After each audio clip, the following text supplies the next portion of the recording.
Katulad ng sinapit ngayon ng maraming simbahan dito sa Bohol, winasak din noon ng lindol at iba pang mga sakuna ang Manila Cathedral. Pero ilang beses itong muling itinayo para matiyak na hindi na ito muling guguho.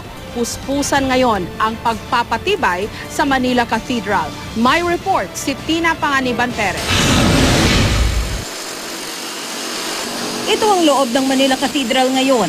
Hindi ito sinira ng lindol tulad ng Lobok at Baclayon Church sa Bohol, kundi sumasailalim sa repairs.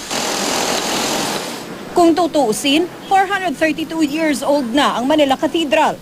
Itinatag ito noong 1581. Pero ang kasalukuyang struktura ay pang-8 na matapos sirain ng sunog, bagyo, digmaan at mga lindol ang mga naunang struktura.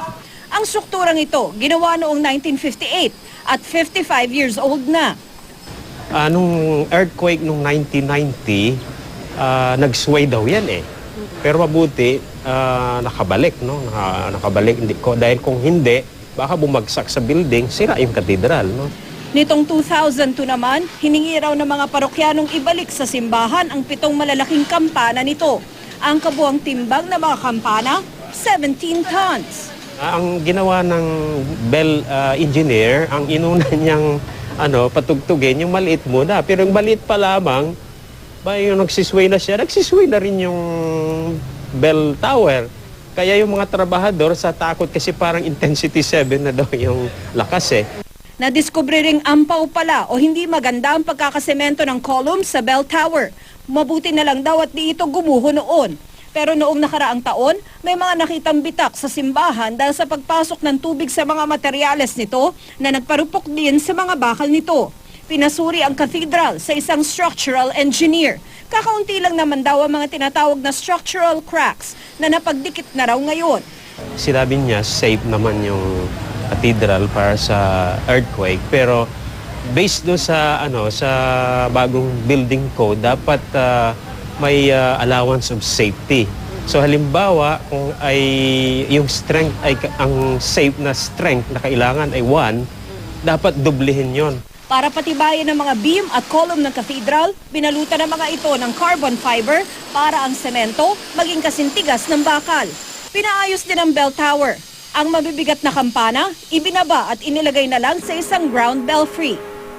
February 2012 nang isinara itong Manila Cathedral matapos makitaan ng mga bitak o cracks. At mahigit 1.5 taon na, patuloy pa rin ang pagkukumpuni rito. Target sana ng Manila Cathedral na buksan muli ito sa publiko sa katapusan ng Nobyembre para eksakto sa Immaculate Conception at Simbang Gabi sa Disyembre. Pero nangangamba ang simbahan na baka hindi masunod ang schedule. 180 million pesos ang kailangan para sa restoration at 70 million pesos pa lang ang nakakalap nitong donasyon. Kaya naman umaapela ang pamunuan ng cathedral sa lahat ng gustong tumulong. It is a public place. So siyempre we have to make sure that the public will be safe kung sila'y pumapasok dyan, di ba? And siyempre it's a part of our mga old churches, it's a part of our history and culture. Base sa National Cultural Heritage Act of 2009, ang pag-restore at pag-maintain ng mga simbahang itunuturing na National Historical Landmark o National Historical Treasures ay popondohan ng gobyerno. May insentibo rin para sa pribadong conservation groups na nangangasiwa sa pagsasaayos at pag-conserve ng mga ganitong uri ng struktura. Yan ay para masigurong anumang kalamidad ang dumaan, hindi kasamang guguho ang mga bahaging ito ng ating kultura at kasaysayan. Tina Panganiban Perez, GMA News.